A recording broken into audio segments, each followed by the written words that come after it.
My name is Leonardo. You're here, my briefing, right? That's not good. Okay. First of all, it's a great honor to be here presenting to you all your reference in our area, and I'm pretty happy to be here. I will be presenting about improving is a bad word, actually. It's kind of a recipe for configuring Linux to run real-time workloads in a proper way. Proper way meaning you understand in a bit. Well, my name is Leonardo. I just started working at ARM, at the kernel team doing ARM64 enablement, probably be working a bit with KVM. Previously, I was working at Red Hat, like last month, at the VirtRT team. Virt being virtualization, RT being real time. You guys and gals can find me with this Leo BRASS handle on IRC, GitLab, GitHub, and recently Mastodon as well. Huge disclaimer.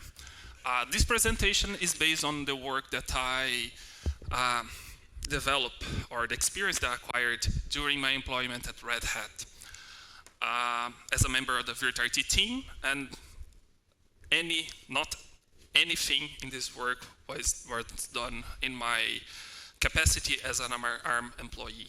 So just to be really clear about this, I just moved like a month, so.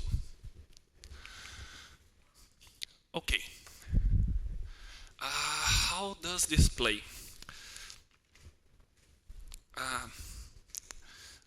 I will be presenting a lot of stuff today. So I won't get too deep on that. I'll try to present in a simple way and try to explain why we are using those configurations. I won't go deep on any of those. Each of those could easily be another talk, right? So I will oversimplify things. I will try to show things in a way that makes sense for the majority of people and not try to get really into the details. I may oversimplify things, as I mentioned, but that's part of the whole idea here, okay? So please don't be mad if I mess something up. Something else.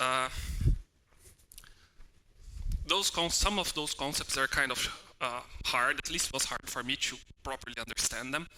So to make it easier and not just jump in theory, I will try to come with a single phrase that explains the concept so that the remaining of the presentation becomes a little bit easier. I will do that for this introduction as well as for other parts. Okay? What is real time? If I would syntax this in a single phrase, it would be, I need you to deal with my request in T time, or else bad things happen, okay? So that's the whole idea. What is real time? That's some definition I found online. Is the computer science term for hardware and software systems subject to a real-time constraint. For example, from an event to a system response. Okay?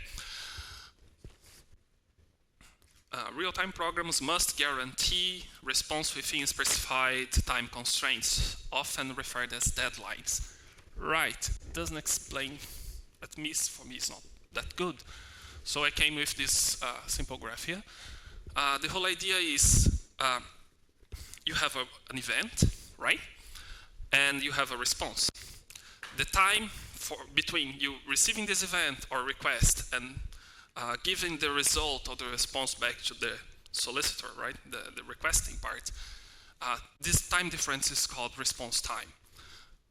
And the deadline in syntax is the maximum response time acceptable by given real-time workload, meaning that some workloads won't be really happy if you take more time than that.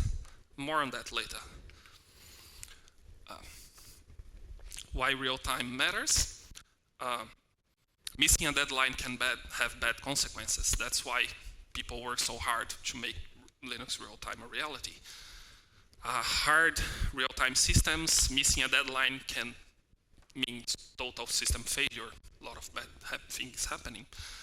On firm real-time, yeah, infrequent deadline misses are tolerable, but I mean you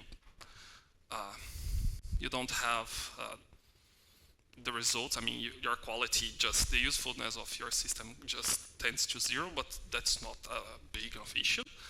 And for soft real-time systems, you lose quality, but it's kind of fine.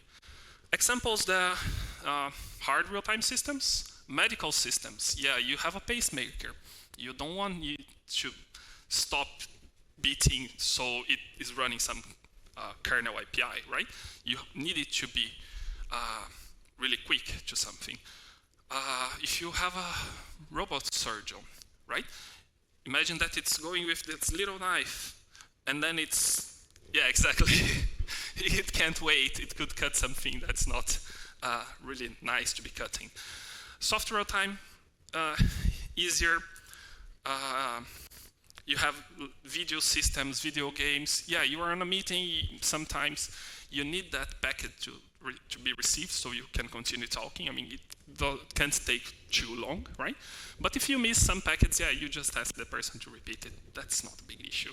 Video games as well. I mean, okay, you may be really angry that you missed that click, but it's not really a big issue.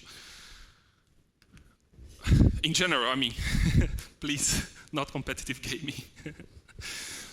Well, historically speaking, a bunch of real-time applications run on bare metal. Bare metal meaning, yeah, you have this chip, you program it like with C or assembly, right? Should work. With no operating systems, the idea is to avoid latency overhead. Usually, when I work with embedded systems, it would be something like, okay, this is something that we need to take care of. We have this GPIO, for instance, or timer interrupt, and in the handle, it will be whatever we needed to reply. It usually works well, but I mean, there are reasons why we are trying to migrate to Linux real-time, for instance. It doesn't have a proper operating system, so yeah, you don't have that latency. But programming on top of that may be really difficult if you have to send a response using some peripherals. It means you don't have access to a lot of stuff that it's so easy and simple if you are doing that on Linux, for instance. Yeah, you have abstractions, you have drivers, you have libraries. I mean, if someone else here ever worked with embedded systems before Linux and after Linux, they know that's a huge difference on how easy you can do stuff. Well, that's great. Operating systems is great. Why don't we have OS focused on real time, right? And real-time workloads, real-time tests, real-time systems. Yeah, there are. And those are examples. Zephyr, it is an operating system that's built to be real-time, to work on real-time. FreeRTOS, same idea. RT Linux, same idea. They have mechanisms for that, but they are not Linux. I mean, they are not what we usually are programming. They are not what we want to be programming. Most of programmers, I mean, you want to have access to the latest libraries. Maybe that's not the case for them, right? They won't have them. Each one of them has its strategy for working. I won't go into the details here. The only one that I think it's quite curious is RT Linux. The whole idea is that they kind of virtualize Linux, and they have this thread, which is higher priority, the RT workload that you are seeing. And whenever you have some request that goes to the RT workload, it goes to the RT workload directly, like it's bare metal. And if it's not, if I mean it's something Linux thing, it goes to Linux, which is, as I mentioned, kind of a VM, right? But again, the real-time workload is not being built with the facilities, with the support that we have in Linux, right? So why don't we use Linux? Yes, historically speaking, it was made not focused on real time. It was focusing throughput, right? Sure, please. Just want to clarify, because people may not know that RT Linux is not preempt RT. It's a completely different. Yes. I don't think you mentioned that. That's why I just want to make sure. I know what you know, but I don't know if everyone realizes that RT Linux is a completely different thing. It's not really yet. Was a completely different methodology. Exactly. It's, as I mentioned, Linux is the blue box there, and RT Linux is a completely different operating system. That's why I mentioned it's virtualizing Linux. It's completely different. It has nothing to do with preempt RT. Great, thanks. Okay, why don't we make Linux RT? And there are people doing that, right? They did that already, actually. Linux is the major free OS in the market. I don't need to tell anything about Linux here. If you don't know it, we are all in the wrong places.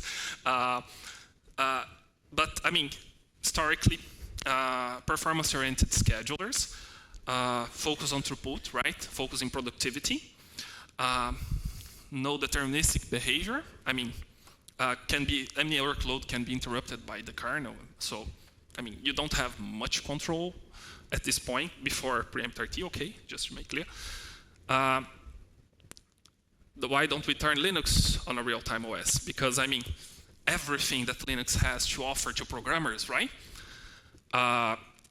Libraries, tools, different languages, right? We can do anything with Linux today, right? It's the best system for programmers to be creating their products on top. I mean, it's also free. A lot of hardware support. I mean, a lot of people here work on drivers, right? And source is available, so I mean, you don't have to build stuff from the ground up, which is kind of redundant here, again. But for a lot of people who are working on closed source projects or like products, sometimes they don't have this facility, this possibility of having access to source code. I have been there. Okay, part 2, what we want to do. We want to improve real-time behavior on Linux kernel. And again, I will come with a single phrase to try to explain real-time scheduling policies. What we want from them. Run my task fast. If you're running a real-time task and you don't want it to be interrupted, you don't want it to be missing the deadline, you have to have a scheduling policy that runs your real-time task fast, right? We have in the kernel things called scheduling policies. It's the component that decides which runnable thread will be executed next for the CPU. Some of those policies are known to be sched batch, sched order, sched idle, okay? But there are some known as real-time scheduler policies. And they make sure your workload will run fast. Those are sched FIFO, sched round robin, sched deadline. There is a text explanation here. I prefer the next slide, which has this image. So you have in sched FIFO, you have priority list 99 here. So 99 is bigger than 1. So whatever you are running, you are going to run task A, B, and C first, even though task D was added in time before task B. Okay. The whole idea is that you will run task A until it's finished, task B until it's finished, and task C until it's finished. Because even though they are in the same priority, task A was added before task B, which was added before task C.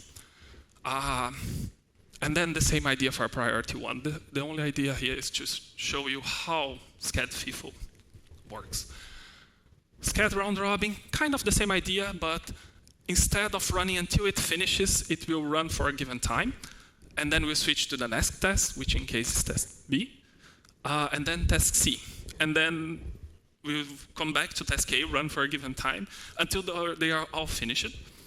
And then it will run task D, E, and F also in the given time slice. That's the idea of scheduled round robin. It may be good for some real-time workloads. The last one is scheduled deadline. The whole idea is that it's a little bit more complicated dealing with scheduled deadline, but you can specify the deadline for each one of those tests. So the scheduled deadline, what it will do, it will try to schedule the task with the first deadline first. Okay?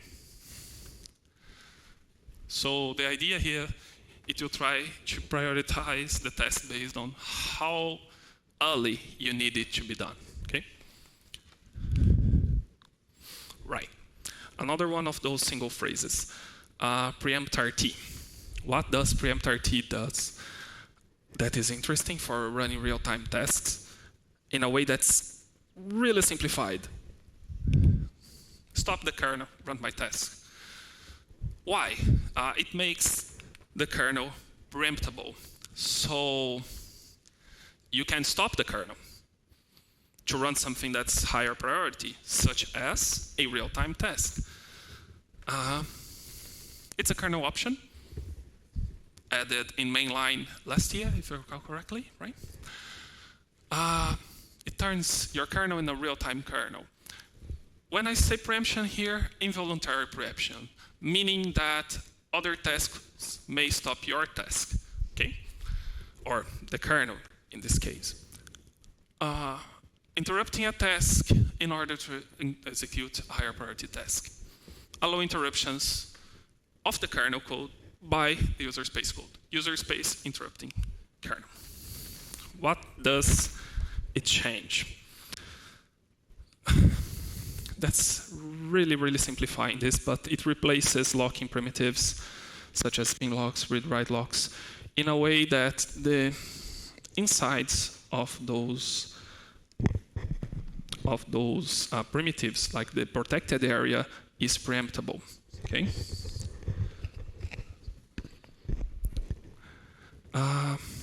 Also, it breaks long, non-preemptable sections. But not all sections, because there are parts of the entry code scheduler and low-level interrupt handling that still runs with preemption disable, or actually interrupt disable most of times. And this is fun. So the kernel can be mostly preemptable at this point.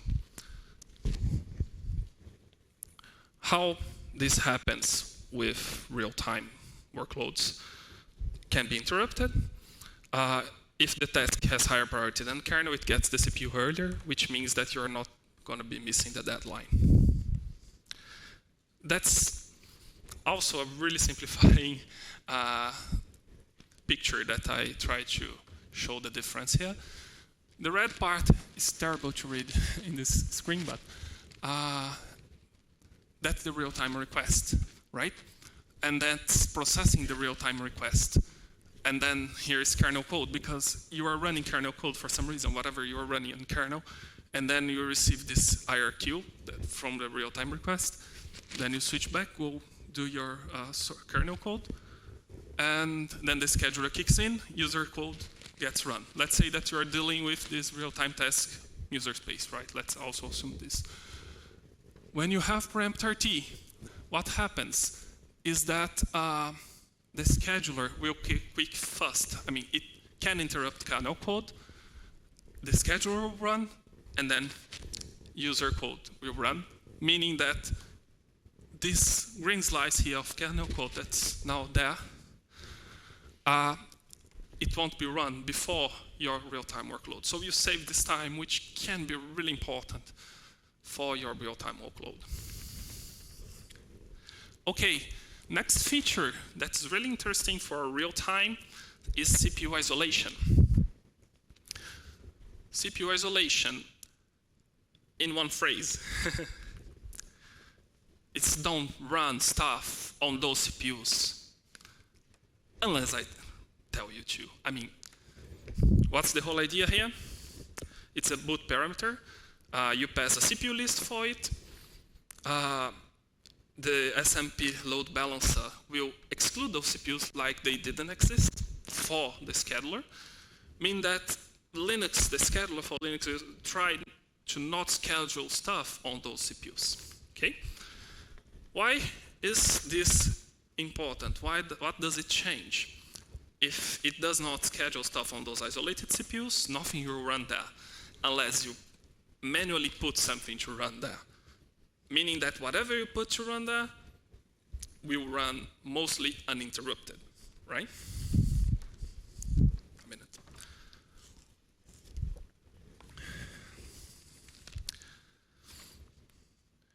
Also, this option here, it avoids some things that are called housekeeping kernel work. I mean, things that happen from time to time to keep the kernel properly working.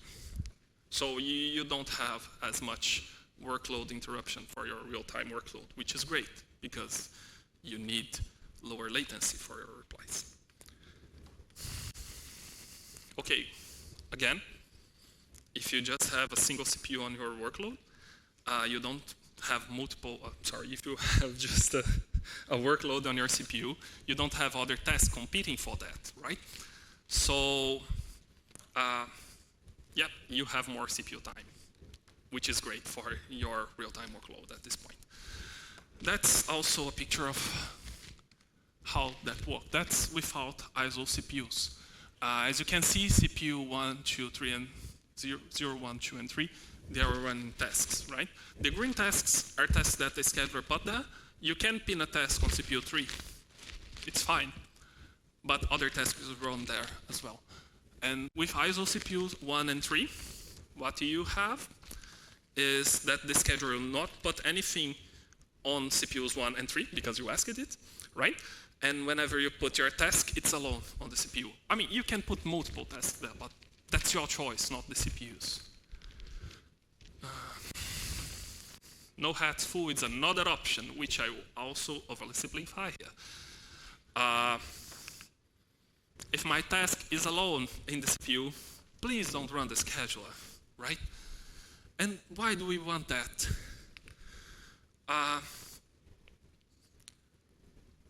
You have just one task. You have to focus on that task. So it doesn't make much sense if you stop it to check if there is another task, and then it does not have another task, but you run the scheduler. It will become clearer in a few minutes.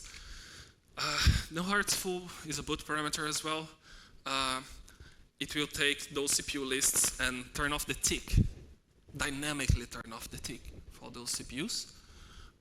You will also offload RCU callbacks, which are important, but we don't actually want to run them on isolated CPUs because they take CPU time as well. What does it change? Less interruption, right?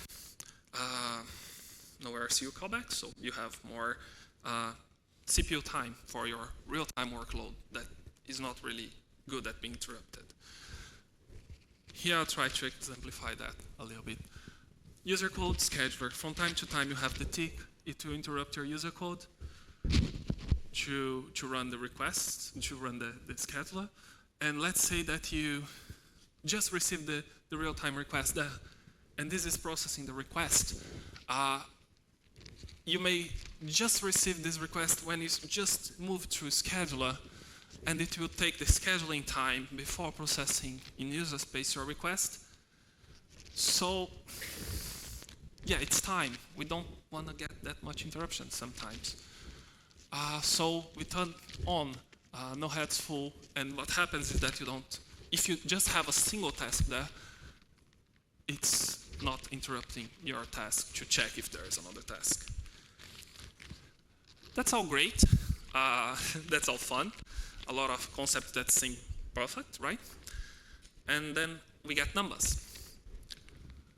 Before numbers, we have the tests. What tests we run to verify this, right? We have standard tests, which are cyclic test and OS-let. Cyclic test, imagine that you have this, imagine that you have this task which sleeps for a given time, and then when it wakes up, it checks how long did it sleep. It's kind of dumb, but what it measures is my task really sleeping the amount that I wanted it to? So what it will do is try to sleep and measure, sleep and measure, and if at some point you sleep more than you are supposed to sleep, it will account for it, right? It's great because you can check for your real-time task, okay, I need to sleep for this time. Is this time being respected or not, right? OS-let is a little bit different. It just reads time. It's a loop. It reads time and compares. If it's above some threshold, it stores.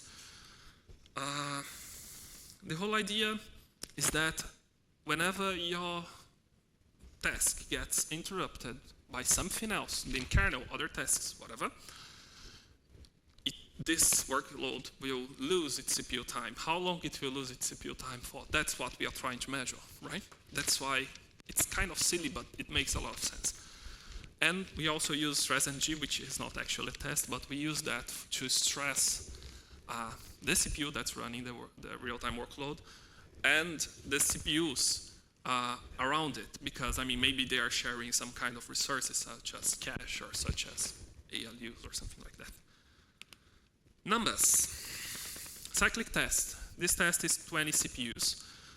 We run for 12 hours, and the no workload test means that it was just cyclic test running on every CPU,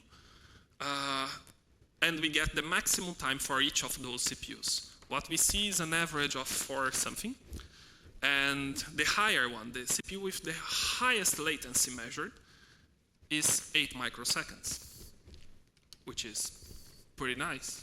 I mean, most real-time workloads can run fine here.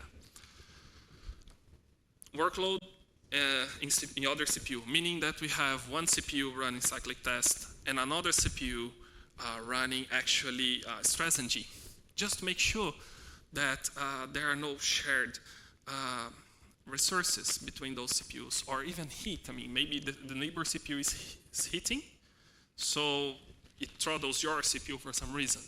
That happens. It happens a lot, actually. That's what it's measuring. On this system that we tested, the average is kind of the same. The higher is the same. So it is behaving well. I mean, this system does not share a lot of CPUs, a lot of resources between CPUs. And then the last test is more of how good or how well SCAD FIFO is doing, right? Workload in the same CPU. Higher is 34, average is 31, meaning that here you have a CPU which has a lower priority task, which is stress-ng, and a higher priority task, which is your workload, in this case, cyclic test. And it keeps switching. So you have a lot of things like cache pollution, anyway, heat, right? And then the switch time, because it's not idle, the time that's sleeping is actually doing something else. And yet still, we could manage to have 31 microseconds of average and 34 microseconds of higher. I mean, after 12 hours on 20 CPUs, and this runs like every 200 microseconds or 200 milliseconds. You can configure that on cyclic test. For 20 hours, for 12 hours on 20 CPUs, and the maximum time that was registered was 34 microseconds. That's awesome. If you are looking for something like telco, you have 5G, trying to run real-time workloads, the maximum limit's like 100 microseconds. That's great, that's awesome here. OS-let numbers. Remember, just read time. What we are measuring here is how long this workload was stopped by. It was scheduled off. No other workload in the CPU. the average is 2 microseconds. That's really good. Also, if the workload is in a different CPU, yeah, you will get another microsecond. That's 2 microseconds is really, really small, really little. So you have an idea. OSLET will measure time in microseconds. We are near the limit of not being able to measure this latency. That's how good this is. Workload in the same CPU, it does not make sense to run this on OSLET, because if you schedule your CPU that's running if you schedule the workload, the real-time workload, the OSLET out, it will start counting time. So this is one test that doesn't make sense. Okay, that was kind of easy. Maybe known by some of you. Part 4 is virtual machines, real-time on virtual machines. And that becomes a little bit more complex because you have KVM between. That's the strategy that we are trying to use. Preempt RT machine, physical machine, it has a collection of CPUs and CPUs in this example. We isolate a bunch of them, not all, because we have to add some CPUs to run housekeeping stuff for the kernel, right?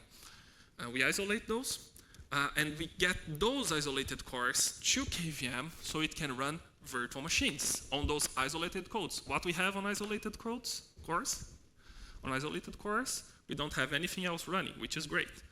On this course, what we have is a kernel, which is also preempt RT kernel, with isolated CPUs in the guest, and those isolated CPUs in the guest are running the real-time workload with SCAD FIFO, to be honest.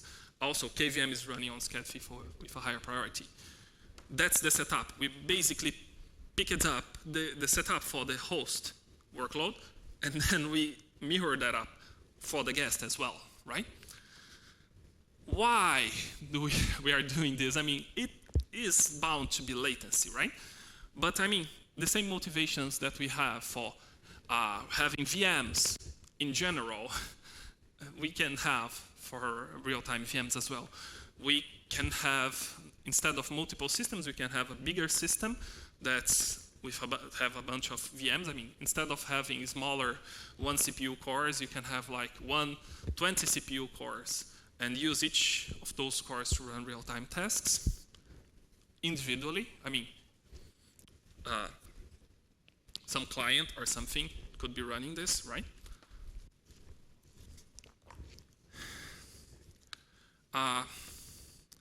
You can have a cloud provider providing VMs, real-time VMs, right?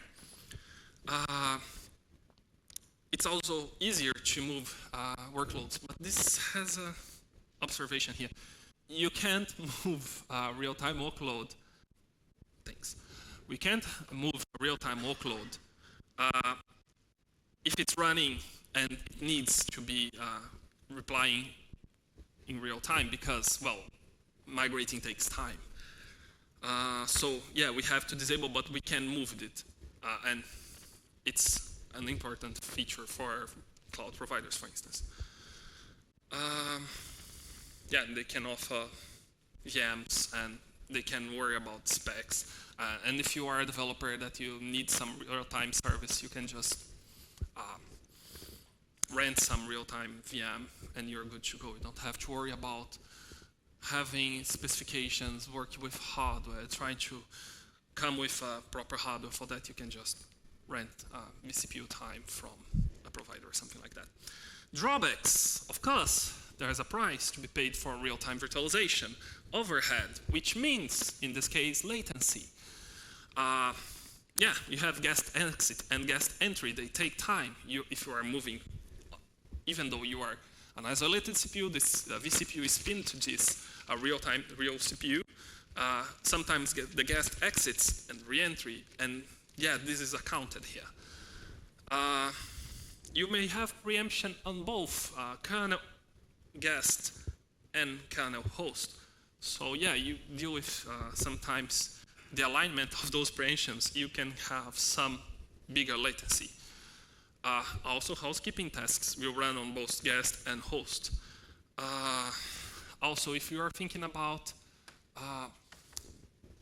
guests on cloud provider or something, you have to carry about how distant is this provider that you're using from the requester, because I mean, there is some time to be covered by the network.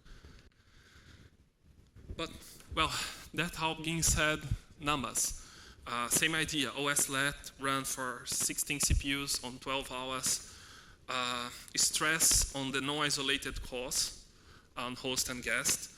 We could have an average of 14 microseconds, which is still quite good. I mean, that's, remember, we have 16 CPUs. They all have their maximums. This average is not the average latency, it's the average between the maximums of all those CPUs. One CPU had a higher of 23 microseconds. That's fine. The other idea, cyclic tests, same. You have stress on non-isolated cores, host and guest. Also, an average of 15 microseconds, 18 on the higher. Yeah, it's pretty good for a lot of real-time workloads that could be using Linux now. The team that I use it to work on at Red Hat works on further reducing those numbers. There are many things that we are working on, that we were working on until last month, and they are still working on at this point. Yeah, that's some of the work I did. When I started on the team, I had some trace points to identify IPIs whenever they occurred, and what are they running, and those kinds of stuff. Like trying to find those hotspots of what is taking the CPU time at this point, and try to reduce this further. Yeah, there was something that we got that on queue delayed work, you could queue delayed work with no target CPU. And it was using isolated CPUs because, I mean, it's general. And we added some code to make sure that it does not use isolated CPUs at this point. This one is really interesting. Note CPU key ascent state in guest exit. It was just being noted on guest entry. And we found out that the RCU-C was triggering and it was stealing a lot of CPU time for us. Just adding a single line fixed the issue.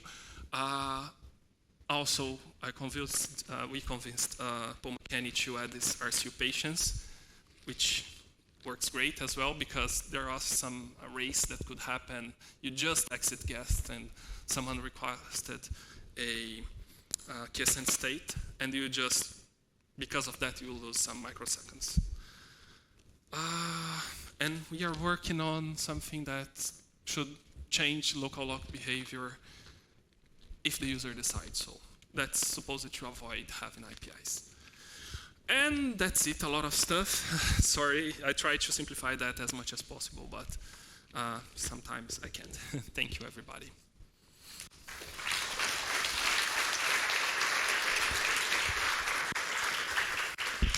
Thank you. Questions? What are the numbers? So you showed VM numbers, and I'm curious, like, what the numbers are if you run it on bare metal. Like, Sorry? So if you go back like 3 slides, the numbers you have with VM. That's the numbers for VMs. Yes. How do they compare if you just run the same on bare metal, or was the bare metal one the one slide? Yeah. That's Is it the same hardware? Same hardware, yeah. The only difference is KVM. But isn't that a lot? Like the difference between this and that seems to be a lot, right? Sorry, could you repeat? The difference between this slide and the next one seems to be a lot. Yeah, it seems, but it's expected. I mean, you have KVM running between them. We are trying to make KVM slimmer at this point or more predictable or anything like that. But it's a layer. We have a VM running on top of your operating system. As I mentioned, we have housekeeping stuff happening, interruptions happening. So yeah, it's a cost. Yes, it's a lot when you compare number by number, like 2 with 16, 2 with 18. Yes, it's a lot. But if you think in general terms, a lot of applications that today are running on bare metal or really, really old systems, when I say really, really old, I mean, say really old microprocessors that are running this like without an operating system. they could migrate at this point, and it could be much easier. So yeah, it's comparing those two numbers. One is really big, but in general terms, it's not. You see that I meant? So I'm not very familiar with real-time scheduling. So are there actual requirements so that a task must be scheduled in X microseconds or something like that? Or yeah, we don't have that number because it depends on what the client needs. I mean, the client needs something that may take at most 5 microseconds, then we have to work on that, right? I mean, I heard of requirements of 50 microseconds, and it's fine at these numbers, okay? 50 is like really small, as I mentioned. On 5G is like 100, so it's, if you can use it even a VM. I'm taking a last question because we're a bit late. Sorry about this. Please come and ask in person if you want to know something. Yeah, so I had a question. So in that picture where you showed with the KVM and the CPUs being dedicated to the real-time VMs, right? Right. Do you also think that in this system there will be other CPUs that are dedicated to non-real-time VMs, or are these CPUs dedicated to all VMs? Those CPUs are not dedicated to NVMs because they are not isolated. You could run real-time, any kind of workload here. That's not real-time, of course. Those isolated are input at KVM. And those vCPUs are not isolated as well. I mean, they are isolated here, and they are pinned here, but they are not isolated in the VM. So yeah, you could run something, a lot of stuff there. Even like you could have like one CPU isolated for this, for instance. And this is shown here. No other workload. All right, it's on the other one. Here, stress on non-isolated cores. That's what I meant. In here, we are running stress and G, and in here, we are running stress and G. So it's not interfering with the VM. I mean, with the latency of the workload that's running inside the VM. That's the whole point. Okay, so your proposal is to actually isolate a few CPUs for real-time VMs and keep them separate. Yes, you isolated those CPUs here in the real machine, and those CPUs become the vCPUs. I mean, you pin one vCPU to one CPU here, and they correspond to each other. Let's say that you have like 4 here. Those are 4, so those 2 CPUs will be isolated, and will run your real-time workload. So it's isolated in the host and in the guest, the ones that you are running your real-time workload, actually. And is there any particular reason why you chose shared FIFO and not shared deadline, or it was just That's just the test that we were running. Test, okay. We could be using SCAD round robin. It would be kind of the same idea as SCAD deadline as well, but we decided to go to SCAD FIFO just because it's simpler. So do you think there will be better numbers with deadline?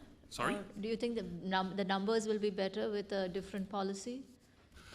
I don't think so, because we're running just a single one. All of those scheduler, they have higher priority than all the other tasks. So if we have just one task running on the CPU, it doesn't matter much which one of the real-time scheduling policies we are using, because all of them are going to be higher priority than everything else. That's the whole point. Okay? Okay, thank you very much.